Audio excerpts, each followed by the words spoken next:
Jamaica is just a small tropical island, yet it has produced an insane number of gold medal sprinters. So why are they so fast?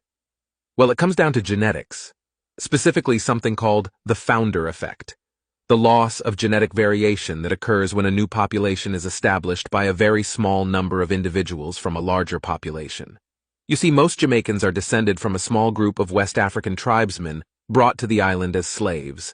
This little group happened to have a particularly high incidence of two genes: the 577RR variant of the ACTN3 gene, which helps fast twitch muscles generate strong contractions, and the D allele variant of the ACE gene, which makes it more likely for one to have a larger-sized heart.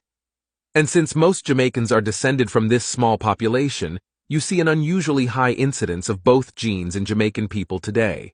Add a strong culture of track and field training, and you get the fastest island in the world.